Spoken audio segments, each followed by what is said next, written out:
Quelle est ta vision?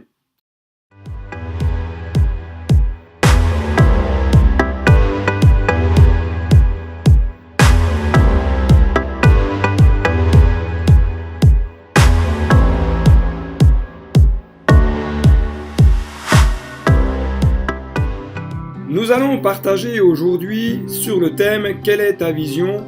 un thème qui me semble être important aujourd'hui de développer, d'échanger avec vous et de voir ensemble, en tout cas, ce que la parole de Dieu nous évoque sur le sujet.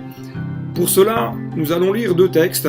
Le premier qui se trouve dans le livre de Proverbes, chapitre 28, verset 18, un texte qui nous dit « Quand il n'y a plus de révélation divine, le peuple se laisse aller. Heureux celui qui obéit à la loi de Dieu. » Et lisons ensemble dans Osée, chapitre 4, verset 6. « Mon peuple est détruit parce qu'il lui manque la connaissance. Puisque tu as rejeté la connaissance, je te rejetterai, et tu seras dépouillé de mon sacerdoce. Puisque tu as oublié la loi de ton Dieu, j'oublierai aussi tes enfants. » Indiscutablement, l'Église est appelée de tout temps à marcher dans la connaissance de Dieu. Seulement, sommes-nous réellement prêts à entrer dans une vision qui est différente de celle que nous pensons être la meilleure, d'une part pour l'Église et d'autre part pour notre vie personnelle. C'est pourquoi, lorsque nous regardons le mot connaissance dans l'hébreu, qui nous dit da'at, signifie notamment nous parle de perception, de discernement, de compréhension ou de réflexion. La réalité est que celui qui n'a pas une bonne perception de la volonté de Dieu ou qui discerne mal la direction que Dieu veut pour sa vie ou pour l'Église, je dirais, est voué presque à connaître des temps de difficulté, voire même de se tromper de direction et se tromper de chemin. Et je trouve très intéressant d'approfondir la réflexion des textes que nous pouvons lire en regardant, d'une part peut-être dans des versions différentes, mais aussi d'aller un peu plus loin dans la réflexion en allant regarder la définition des mots dans leurs racines, qu'elles soient hébraïques ou en grec. Cela vient enrichir très fortement nos réflexions, nos méditations, nos lectures de chaque jour et ouvrir notre esprit sur une compréhension différente et beaucoup plus large sur la pensée de Dieu. Lorsque nous n'avons pas la bonne perception de ce qui est devant nous, l'avancement et la progression de notre marche de foi devient tout de suite beaucoup plus compliqué. Je me rappelle, lorsque j'étais adolescent, nous habitions avec mes parents une très belle maison qui était en dehors du village, à environ 700 mètres de l'entrée du village. Et cette maison avait en tout cas une problématique, c'est qu'il n'y avait aucun éclairage au niveau de la voirie, au niveau de l'extérieur. Alors lorsque la nuit tombait, tout devenait noir corbeau, on ne voyait quasiment plus rien. Et à l'époque, comme beaucoup d'ados de mon âge, mon seul moyen de locomotion était une vieille mobilette, une 103. Je pense que beaucoup ont connu cela. Et, vous savez, ces 103 bleus qu'avaient nos grands-pères.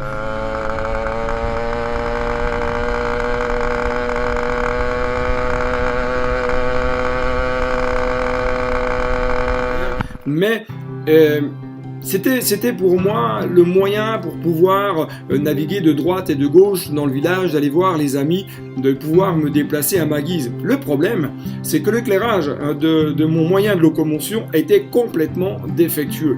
Le phare marchait que quand il voulait, ou alors quand je lui mettais une bonne tape dessus de façon à reconnecter les fils. Malheureusement, au bout d'un moment donné, ça n'a plus fonctionné du tout. La problématique, c'est quand il n'y a pas d'éclairage extérieur. Difficile d'avancer, difficile de discerner les bords de la route. Le peuple de Dieu n'est pas appelé à vivre sa vie de foi de la même manière. La progression, l'avancement de votre vie spirituelle personnelle et celle de l'Église ne peut se contenter d'une vie éclairée par intermittence ou une vie sans éclairage, sans cette lumière qui va vous permettre de connaître la direction, de connaître la voie dans laquelle vous êtes appelé à marcher. En l'absence de vision, nous avons du mal à percevoir la pensée de Dieu. Nous avons du mal à comprendre le cheminement par lequel Dieu souhaite nous faire passer. Et je dirais que sans cette vision, tout devient difficilement compréhensible. Et comme tout à chacun, le trouble ne nous fait pas progresser. Le trouble ne nous fait pas aller de l'avant, mais au contraire, le trouble nous arrête dans notre marche. Le trouble génère de l'angoisse, de la crainte et par conséquent un arrêt dans la progression spirituelle. C'est pourquoi l'Église doit prier pour que Dieu révèle sa vision pour son œuvre. Chacun, frère, sœur, doit prier dans sa vie personnelle pour que Dieu révèle la direction dans laquelle Dieu veut qu'il ou elle s'engage. L'Église, c'est Christ qui en est le chef et c'est Christ qui l'a bâti. J'aime beaucoup ce texte que Paul souligne que Christ est le chef de l'Église. C'est lui qui donne le rythme de la construction. C'est lui qui donne la direction de la construction. C'est lui qui en donne l'identité. C'est lui qui en reste le chef et personne d'autre. Mais si Christ est le chef, est-ce que personnellement j'accepte que Christ en prenne entièrement la direction? Est-ce que je suis prêt à entrer dans une vision peut-être différente que celle à laquelle j'aspire, mais qui est celle que Christ veut pour son Église? La même réflexion peut être portée pour votre vie personnelle au quotidien. Vous savez, si nous voulons que notre vie connaisse une croissance exponentielle, il n'y a pas de secret, il nous faut d'une part rechercher la pensée de Dieu et l'accepter. Accepter d'être éclairé par son esprit afin de marcher là où Dieu nous veut. C'est accepter que la direction que Dieu nous montre, c'est le chemin qu'il aura choisi pour nous. Et même si cela ne correspond pas forcément à notre pensée première, je vous invite vraiment à vous y soumettre parce qu'au travers de cela, vous connaîtrez une vie richement bénie. En vous soumettant ainsi, vous vivrez de manière personnelle, peut-être collective, de grandes choses pour la gloire de Dieu. Mon frère, ma sœur, j'aimerais te poser une question très simplement. Es-tu prêt? Es-tu prête à relever le défi d'entrer dans la vision de Dieu pour ta vie personnelle? Es-tu prêt à relever le défi pour entrer dans la vision de Dieu pour ton Église?